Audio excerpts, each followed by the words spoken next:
6 mai 1786. J'ai donc le secret des larmes de ma sœur. Puisse mon sacrifice acheter son bonheur.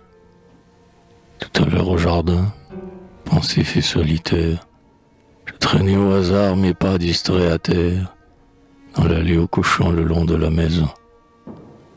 Mon pied, qui s'imprimait sans bruit sur le gazon, ne retentissait pas dans l'herbe où je l'appuie, plus que l'oiseau qui pose ou la goutte de pluie.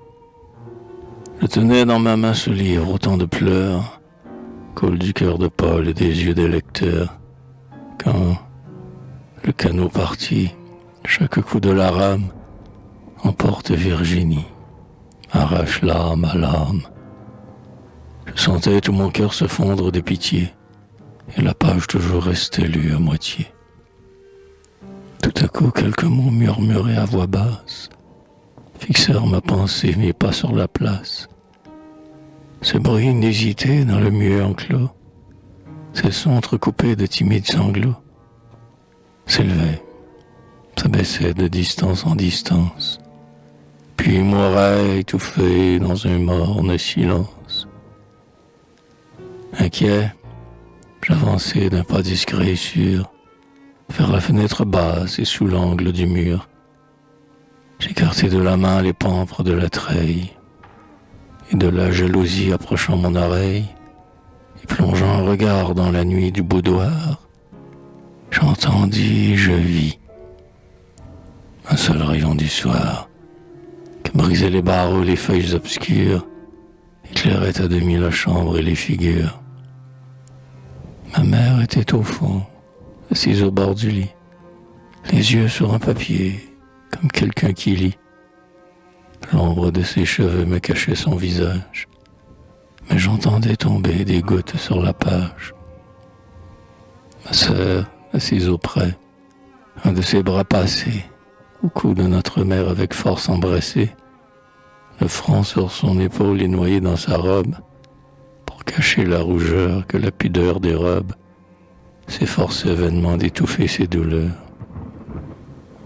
Des mèches de cheveux qui ruisselaient de pleurs, détachées de sa tête et collant sur sa joue, le mouvement d'un sein que le sanglot secoue, et le son de deux voix brisées. Tout trahissait, deux cœurs brisés eux-mêmes, et des pleurs conversaient. Julie, il est donc vrai, disait ma mère, il t'aime. Et toi, tu le chéris aussi? Plus que moi-même. Hélas, je comprends trop ce tendre et triste aveu. Vous voir unis un jour était mon plus doux vœu. Mais Dieu, qui de ses dons fut pour nous trop avare, vous unit d'une main, de l'autre vous sépare. Quand je te donnerai, mes filles, tout mon bien, ta dot à peine encore égalerait le sien. Et tu le vois, un père inflexible à vos larmes compte pour rien son fils, son désespoir, tes charmes. Si tu n'apportes pas sa famille encore, avec tant d'innocence et tant d'amour, de l'or.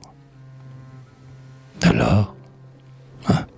Si mes pleurs au moins pouvaient en faire, on verrait ce qu'il tient dans les yeux d'une mère. Dieu le sait. Je voudrais acheter à ce prix un époux pour ma fille, une femme à mon fils, mais je n'ai que ce champ, trop étroit héritage. Entre ton frère et toi ma tendresse partage. Sachons donc, mon enfant, oublier et souffrir. Oublier, non, jamais, ma mère, mais mourir. Puis je n'entendis plus qu'à voix basse un mélange de plaintes, de baisers.